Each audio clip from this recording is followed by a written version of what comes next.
Bueno, jóvenes, bienvenidos al curso Historia de la Cultura Panameña, que forma parte de la maestría en literatura comparada. Para este curso, en unas apretadas 6 semanas, vamos a hacer una introducción a los conceptos de historia, cultura, historia de la cultura, y lo que son algunos hitos en la conformación de o lo que podemos llamar la cultura panameña o las culturas panameñas, según el encuadre que uno tome. Eh, en el desarrollo del curso estaremos viendo varios temas y hoy me voy a referir un poco a una especie de introducción, en la cual también estaré señalando las tareas que les estoy asignando para que ya esta noche comiencen a observar y lo que vamos a estar haciendo el día de mañana. Pero en primer lugar, vamos a remitirle algunos documentos breves sobre lo que es la cultura, fundamentalmente desde la perspectiva de la UNESCO, lo cual nos lleva a la discusión de lo que no es cultura. Y dentro del marco de la cultura, lo que es patrimonio cultural, tangible, intangible, material, inmaterial. Y si bien no es obligatorio leer ese folleto de la UNESCO, sí por lo menos vamos a revisar las primeras 6, tal vez 8 páginas sobre estos conceptos básicos y saber de qué estábamos hablando cuando hablamos de cultura, de patrimonio, etcétera.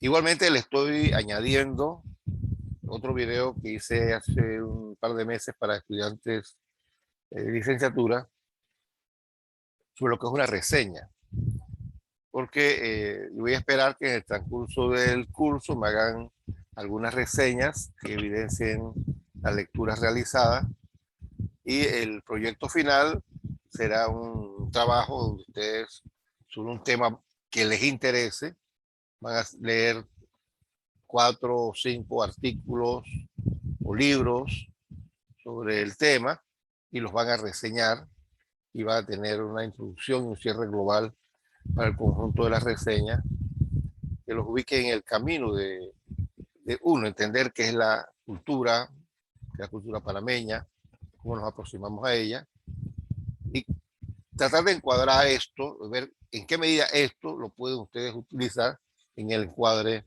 de lo que tienen pensado como proyecto de tesis. ¿Ya? Así que esta introducción durará espero yo, unos 20 minutos. Y el otro el otro video que les voy a mandar a Flexo, sí va a demorar tal vez unos 20, unos 40 minutos, o sea, el doble. Porque tengo mucho que explicar qué es una reseña, cómo se construye, y le enviaré un par de PDF sobre qué es la reseña. Entonces, ¿de qué vamos a hablar en el curso? En primer lugar, vamos a hablar el día de mañana sobre qué es cultura, sobre qué es cultura panameña y sobre qué implica hacer una historia de la cultura panameña, que no es historia cultural panameña, son dos cosas un poco distintas. Yo en este curso no podría hacer historia cultural panameña, sino historia de cultura panameña, por el marco del tiempo. Entonces, cuando hablamos de cultura, mi encuadre es el encuadre de la UNESCO, que es un encuadre holístico, global.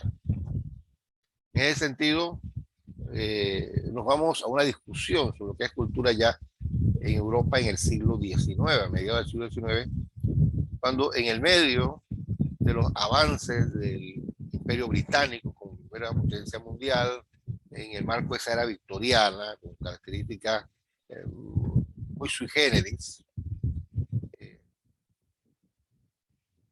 nuestro antropólogo Thompson recoge la visión de lo que es la cultura, la civilización, y nos dice, bueno, la cultura puede ser dividida en 3 momentos, en el sentido de que hay un avance progresivo en el desarrollo cultural de los pueblos, la civilización de los seres humanos.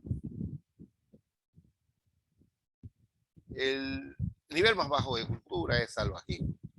Cuando los hombres y las comunidades viven en la selva, las montañas, los desiertos, casi en forma aislada, sin contacto con otros seres humanos, y con ellos se van acercando más a la naturaleza salvaje y natural de los hombres que a la naturaleza civilizada. Entonces, en ese estado, el hombre no conoce religión, no conoce familia, no tiene elementos que lo acerquen a la humanidad y están más cerca de la animalidad. Entonces, ese elemento de salvajes. Los salvajes hay que ir conquistándolos, dominándolos, domándolos, y se convierte en un freno a la civilización. Es decir, impiden el avance de civilización en ellos mismos, en sus pueblos y en el resto del mundo. Entonces tendremos que ponerlos a un lado, a la vera del camino. El segundo estadio de la evolución cultural es lo que vamos a llamar los pueblos bárbaros. Y los pueblos bárbaros son los pueblos que no somos nosotros, los pueblos distintos a nosotros, pero que se acercan a nosotros. Por ejemplo, tienen religión, tienen santos, pero en realidad tienen un conjunto de dioses principales, un conjunto de semidioses, y está muy alejado de la divinidad real. Esos pueblos se pueden salvar, se puede educar, se les puede enseñar cuál es la verdadera religión, se les puede atraer a la tierra del Señor, porque tiene la base allí. Pasa que como no están muy civilizados, son medio raros, no entienden muy bien eso de Dios abstracto, visible, omnipresente. Y por eso las representaciones de los dioses son muy concretas, los ídolos familiares, los restos de la familia, el árbol es un dios, el sol es un dios, y todo es divino, porque como no entiende cómo funciona el mundo, todo el mundo es mágico religioso. ¿Ya? Y lo que estamos caminando es un mundo civilizado, racional, lógico, científico. Igual tienen formas de gobierno, pero o sea, son formas de gobierno desordenadas, tienen leyes, pero son unas leyes que se basan en costumbres, tradiciones, más que en un ordenamiento racional. Igual tienen unas artes, pero esas artes son base de tambores, qué sé yo, y estas danzas, mujeres semidesnudas ahí, todo impúdicas, no conocen la moral como nosotros. Y finalmente tenemos los pueblos civilizados, y por eso los pueblos civilizados, nosotros, los británicos somos el pueblo civilizado. Y los otros pueblos de Europa Occidental, reconocemos los aporta a la civilización universal de Francia, de Italia, Holanda, y si me veo muy forzado, tengo que reconocer la construcción de Alemania y España y Portugal. Pero bueno, España y Portugal, con ese catolicismo extremo, bueno. Pero sí, hay que decir que son civilizados. Y las Rusias, parte de la Rusia. En Oriente tenemos alguna esperanza en Japón, en la India, en la China milenaria. Pero también hay en Oriente un montón de pueblos bárbaros simplemente salvajes. Entonces nuestra meta es llevar las instituciones nuestras, nuestro lenguaje, nuestra religión, nuestra economía, nuestro comercio, nuestro mercado, nuestros productos, e incorporar esos países a la economía mundial como elementos que produzcan las materias primas, los alimentos, y nosotros comprándole esos bienes ayudamos a que ellos se desarrollen. Es que vamos a establecer un comercio mundial sobre la base de que ellos ofrezcan los alimentos que queremos, lo que ellos producen, las materias primas que hay en su suelo, es lo que nosotros necesitamos, y a cambio nosotros pues le daremos nuestros productos, empezaremos a vestir como civilizados, calzar como civilizados, ir a escuelas como civilizados, con la esperanza de que ellos sean algún día pueblos civilizados. Con los bárbaros quizás nos demoremos un poco, 100, 200 años, tal vez 300 en unos casos. Y con los pueblos bárbaros, yo no digo, con los pueblos salvajes yo no tengo mucha esperanza. veremos después qué hacemos con ello, mientras no sea un obstáculo al progreso. Por supuesto, esta visión es imperialista, esta visión ayuda a una visión imperialista del mundo, pero fue respaldada por muchos otros científicos. Desde el punto de vista de la teoría de la evolución, la gente comenzó a decir, bueno, sí, mire que la propia evolución demostró que el hombre va desarrollándose y va progresando, del hombre bárbaro, o de los hombres de Neandertal al hombre actual, el Sami Sapi, pero igualmente en el marco de la cultura los pueblos van evolucionando y sí, somos diferentes y esos pueblos, en la medida que siga nuestro modelo de desarrollo, algún día nos podrán alcanzar, bueno, no, algún día podrán llegar donde estamos nosotros, porque obviamente nosotros ya estaremos siempre más arriba y más adelante, pero eso ya se sienta satisfecho con que lo traigamos lo más cercano donde nosotros estamos. ¿Ya? Entonces comienza a ver toda una serie de visiones geopolíticas que también hablan de estos hombres distintos y como son distintos, bueno, tú no puedes tratarlo igual. ¿Ya? Todos son hombres, todos tienen derechos, pero unos son más hombres que otros, unos son más seres humanos que otros, así que unos deben tener más derechos que otros.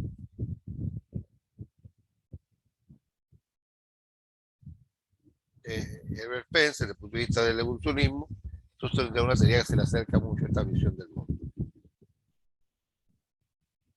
Claro que en Inglaterra, Alemania, Francia, hay gente que reacciona frente a esa visión imperialista, colonialista y francamente discriminatoria.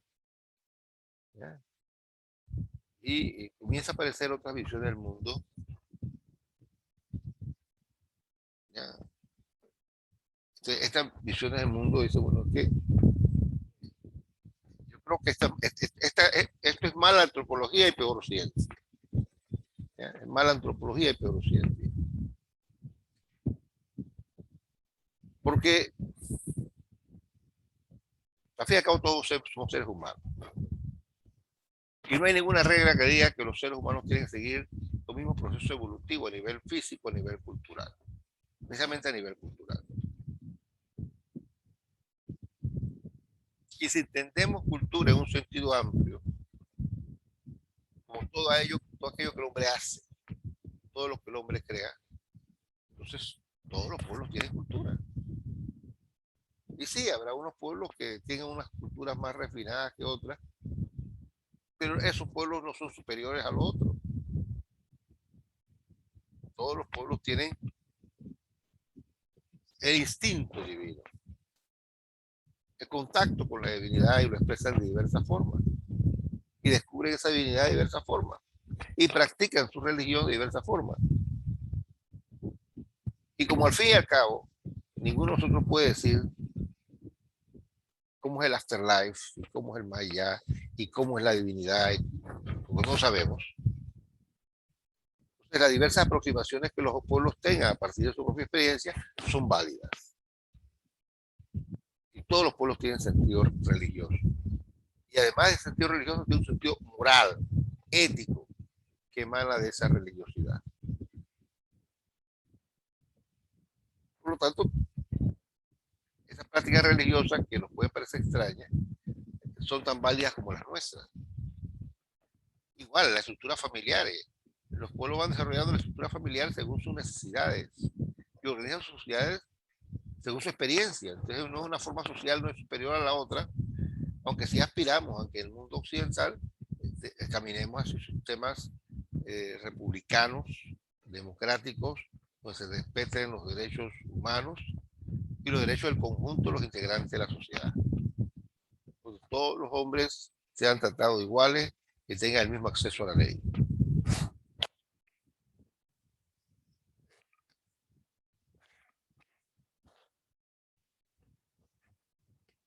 O se insiste en que digan que todos los hombres y mujeres son iguales y tienen derecho a las mismas aspiraciones y derechos. Que lo voy a decir con asterisco, eso, como hipótesis de trabajo está bien, ¿no?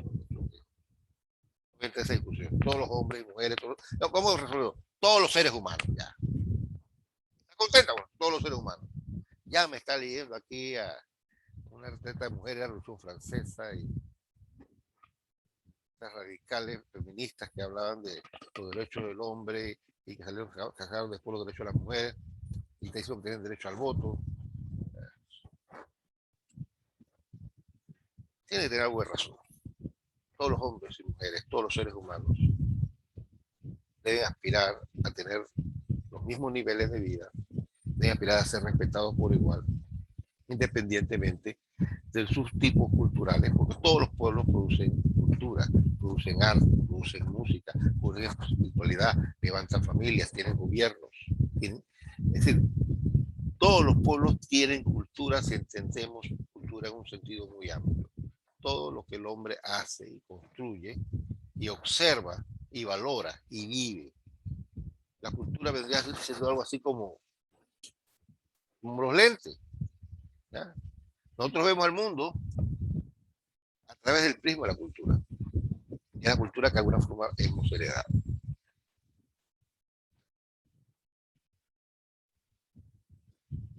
Esa discusión sobre qué es cultura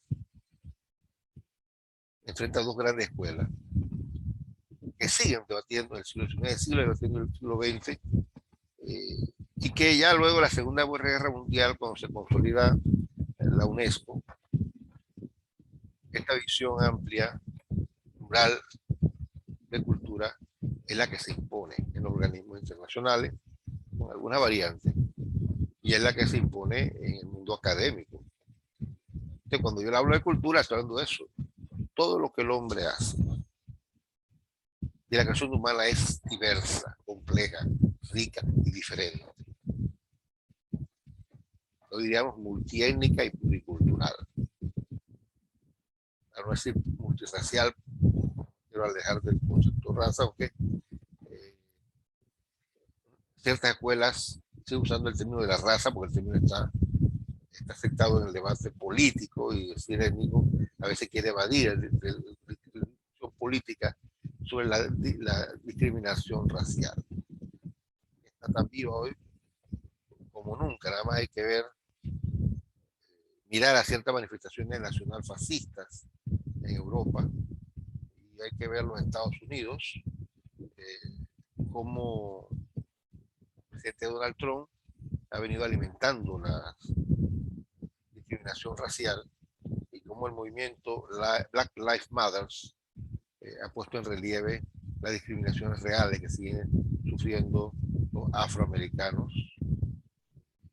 Y si bien no hay un movimiento latino, sí hubo un movimiento chicano hace años, muy fuerte, que reivindicaba la discriminación hacia los latinoamericanos, que se expresó en un movimiento que hubo en la década de 1990 en Estados Unidos, que era English Only. Un movimiento que intentó que en los estados se aprobara constitución en la cual se declaraba que en lugares públicos y en las actividades empresariales y mercantiles solo se hablara inglés, a pesar de que la población fuera mayoritariamente afro y hubiera un fuerte componente latino, que no se escribiera nada en inglés, en español, lo cual complicaba y complica el acceso a los procesos electorales, a los sistemas de salud, a los servicios sociales, a los derechos laborales. Ese momento, English Only, si bien iba dirigido contra los inmigrantes no latinos, no anglos en general, tenía como objetivo en los estados del sur atacar y golpear a los latinos, entiendo por latinos, los latinoamericanos que habían venido llegando a Estados Unidos y algunos que estaban establecidos allí por generaciones. Así que el tema no es aéreo, el tema es real. Según usted se ubique en esta visión imperialista, racista de Thompson, o se ubique en esta visión multicultural y multirracial, usted está defendiendo puntos de vista totalmente distintos. Y por lo tanto, visiones distintas. Y aunque la primera quiera pintarse como ciencia, es pseudociencia.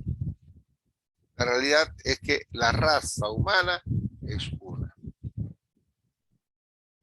En inglés sería The Human Race is One. Y dado los conflictos ambientales y los peligros del cambio climático, los retos de la producción de alimentos, la amenaza de virus y bacterias, solamente como raza humana podemos enfrentarla, como una comunidad de intereses para enfrentar estas adversidades que estamos enfrentando.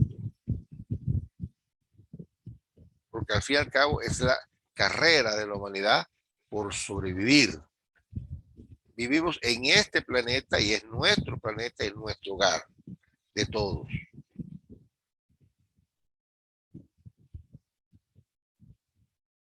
Así que la lucha por la sobrevivencia es una. La lucha por la sobrevivencia de la raza humana es una y deberíamos enfrentarla en conjunto. En inglés hay una frase que juega con el doble significado de la palabra race, que se usa para raza, y race, que se usa como carrera. Y es algo así.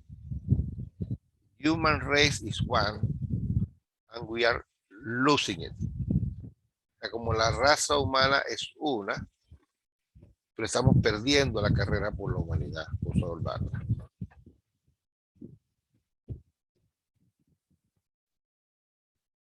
Hay una película ochentera que tiene una metáfora que ejemplifica esto. Cocodrilo Dundee, uno, donde están compartiendo, experimentando la vida en la profundidad de Australia, y con una periodista norteamericana, y de pronto en un punto el indígena le dice que él no entendía ese afán de tierras, de propiedades y riquezas de los occidentales, porque estos pueblos que están peleando por las tierras, las riquezas, qué sé yo, son como pulgas encima de un perro, peleando a ver a quién de ellas les pertenece el perro.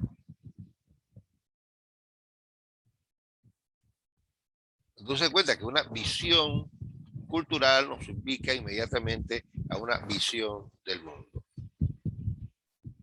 Entonces, cuando hablemos de cultura, yo estaré hablando de las diversas aproximaciones a esta producción global de los hombres, esta experiencia global de los hombres que se expresa de diversas formas.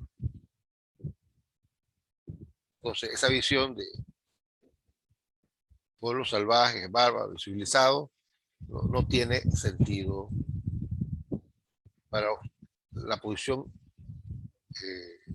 nociológica y epistemológica y hasta ética de la cual parte de mi aproximación al estudio del fenómeno cultural.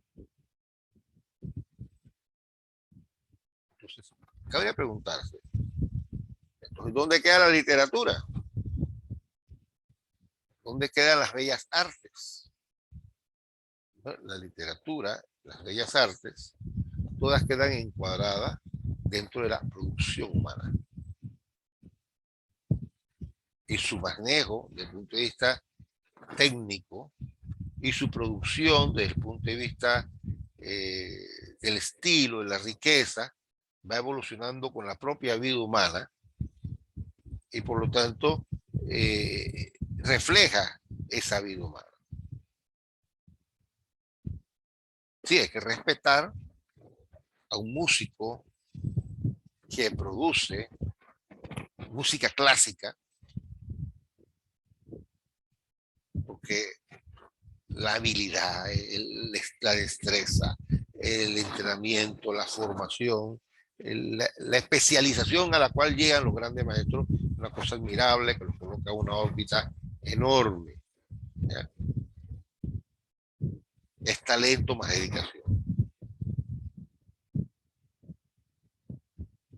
Y por ahí debemos estar ubicando músicos de jazz, gente brillantísima que tiene talento y que se ha dedicado al desarrollo de estilos, manejo de instrumentos, ¿ya? Y es admirable. Y por ahí después ubicamos a los músicos populares sin esa formación académica, sin esa brillantez, pero que dentro de su estilo y dentro de lo que hacen, lo hacen con dedicación, lo hacen con creatividad, lo hacen con maestría, y por lo menos lo que ellos hacen, lo hacen muy bien. Entonces no podemos poner a un Pavarotti junto a un Romeo Santos, no ponemos a poner a un cantautor como Rubén Blades, un compositor clásico cualquiera, pensemos cualquiera, piensa cualquier nombre, no quiero mencionar ninguno en particular, pero lo que no podemos decir es que lo que hace Rubén Blades es un arte menor. No, son expresiones del arte popular que han llevado y conllevan elementos de dominio del arte, del estilo, de los instrumentos, de la musicalidad, que requieren capacidad, entrenamiento, que son una expresión importantísima de la cultura. O sea, la cultura popular, por ser popular, no llegará a estos niveles de la música, de música técnico, pero desde el punto de vista de valoración cultural son igualmente válidas. Y ahí nos ponemos de una vez en pie de guerra, porque si me da, profesor, y el reggaetón, ¿dónde me da el reggaetón? ¿Es el reggaetón de cultura? Y digo, bueno, yo no tengo que hablar de reggaetón. El reggaetón ya murió, lo que queda es un par de gente que no se ha enterado, pero el reggaetón ya murió. Ahí lo que tenemos que hablar ahora es de música popular urbana, que es otra cosa, y que se produce de otra cosa, y que responde a otros ritmos y otra lógica del mercado y de la industria musical. Entonces, si puede hacer esa discusión sobre la música que estamos escuchando, ¿ya? Y pone a su padre a defender a Daniel Santo, a, qué sé yo, Santo, digamos allí, se me había olvidado, ahora sido autores de la década del 40-50, Agustín Lara con el bolero, eh, tendríamos eh, en la música mexicana una pléyada enorme, Jorge Negrete, Pedro Infante, la voz de Jorge Negrete, que es impresionante. Y si vamos a la música caribeña, ahí tendremos no solamente a Celia Cruz y la Sonora Ponceña, sino antes de ella a Benny Moré, y todas esas expresiones de música caribeña del 40 y 50. O sea, cada un estilo de música, incluso música popular urbana, caribeña, salsa, bolero, tienen historia, tienen raíz y tienen modificaciones. O sea que en la música es posible entenderla a partir de cambios de la propia musicalidad y para el cambio de los entornos. Y cada entorno produce la música que le gusta y que le atrae y que para ellos tiene sentido. Entonces no tiene mucho sentido que como alguien que le guste la salsa, que la salsa es mejor que el reggae, que el reggaetón, que la música urbana, porque cada música tiene su etapa y su momento. ¿Ya? Eso va variando con el tiempo, va variando con los ritmos de la vida. Y la cultura que la acompaña cambia con eso. La literatura es lo mismo. Si no, todos sabemos muy bien, pues los modelos literarios que salen en la época de oro de España que es una época que se alimenta de la plata americana para explicar los esplendores y luego las crisis de ese siglo del oro literario y los estilos que existían allí. Pero ese estilo literario respondía a una época.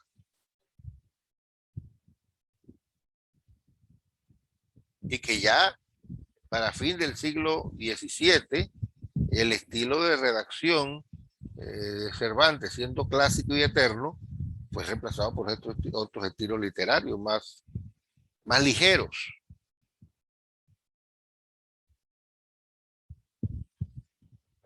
Y se pensaba en el siglo XIX como el romanticismo, con esa fortaleza literaria y de imágenes que nos fueron dando, se agota por la repetición, muchas veces sin sentido y amelcuchada, imitadores pobres, y da origen al modernismo.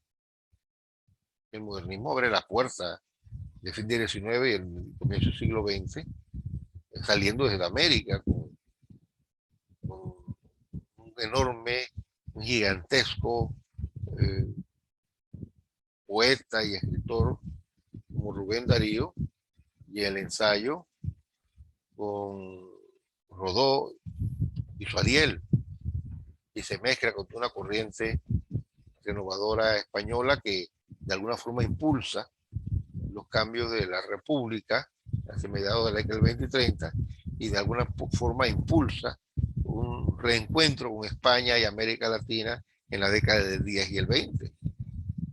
Entonces ahí tenemos una reacción. Y el posmodernismo, los vanguardismos, que viene como reacción de estos modelos que también se agotan. Entonces la producción literaria uno la puede estudiar a partir sí, de los cambios de estilo, de apertura, pero la producción literaria no se puede estudiar fuera de los contextos históricos. Fuera de ella no tienen sentido.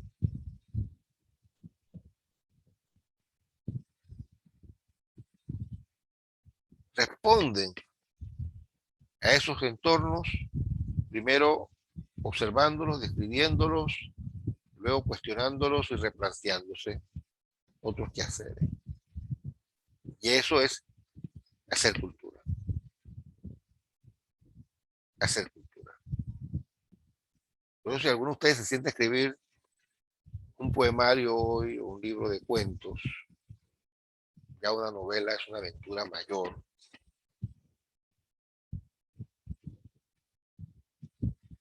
Por el esfuerzo que implica. No lo va a hacer como se hacía hace 50 años. No lo va a hacer como se hacía menos de 100 años. No le quedará más remedio que leer cómo se hacen las novelas hoy. ¿Qué las anima? ¿Cómo se trabaja las traumas, los subtramas, estos discursos intertextuales? Y por lo tanto usted produciría la novela a partir de una experiencia vívida. Gabor Rodgan es un hijo, es una novela hija de su tiempo. Por ese tiempo no se entiende. Hoy nadie podría escribir esa novela. Porque no existe la Rodgan. No existe la zona del canal. Y no existe la urgencia espiritual y social de denunciar lo que está ocurriendo en la zona del canal. Entonces tenemos un segundo elemento aquí, que era acotando primero, que la cultura es la producción humana, en términos muy generales. Y tenemos un segundo elemento, que es el que estamos explorando ahora, es que esa producción humana, en todas las facetas que podamos tener, es rica, variada y continuamente se alimenta. Se alimenta del que se ha hecho antes, se alimenta de los retos del presente y se alimenta de los ritmos del presente. Las angustias humanas expresadas a través de la literatura tienen siempre esos elementos de humanidad que le dan sentido, que le dan valor.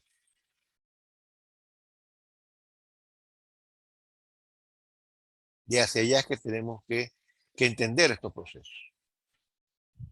Desde el contexto es que tenemos que entender eso. Entonces, lo que vamos a intentar hacer a lo largo de estas 5 apretadas semanas es examinar el día de mañana esta discusión que tenemos. Ustedes van a participar acerca de lo que es inclusión cultural, eso hagámoslo en la mañana. Y en la tarde vamos a hablar un poco acerca de los proyectos que tienen ustedes pensados en este momento como borrador de trabajo final de tesis de maestría, para ver si podemos hacer una conexión entre el curso y su proyecto. Luego examinaremos la producción cultural en la edad, el periodo periodo colonial, periodo precolombino no va a tocar, colonial. Hay cultura en la colonia, hay cultura en Panamá, hay literatura en Panamá, y más aún, hay cultura panameña, hay literatura panameña. Luego saltamos al siglo XIX en la tercera semana y haremos una discusión similar en el siglo XIX. Y luego entramos en el 20 en la semana cuarta. En la semana quinta, a mí me gustaría hacer un recorrido en el casco antiguo, entrar en un par de museos, recorrer las calles y hacer una conversa en un área donde transcurrió la vida social y cultural panameña por 4 siglos como elemento central. Eso lo conversamos después a ver su viabilidad. Y en la sexta semana es donde voy a tener un trabajo sobre unas 4 o 5 reseñas de libros, artículos, capítulos de libros, que les permita a ustedes abordar el tema del trabajo de investigación que pretenden hacer para la tesis. En la primera hora, por favor, yo voy a darle ahora algo que dice que es cultura, que es literatura, para que lo que es cultura, básicamente para que lo leamos y lo conversemos. Mañana hablamos un poco más de estos temas y en la segunda hora examinamos los temas de trabajo. Vean también el video adjunto sobre cómo hacer una reseña. Mi nombre es Fernando Aparicio, magíster en Historia de Panamá América por la Universidad de Miami en Florida, el catedrático de la Universidad de Panamá, he trabajado en temas de turismo cultural, gestión cultural y una producción historiográfica que se concentra en el siglo XIX y la década del 50, 60 del siglo XX. Es desde esa experiencia en la cual yo pienso el curso y espero poder ayudarlos de alguna forma en su proyecto, en su aventura de esta maestría. Muchas gracias, muchachos. Nos vemos mañana a las 9 de la mañana. Envío el ensayo, el enlace por Google Meet. Cuídense, muchachos.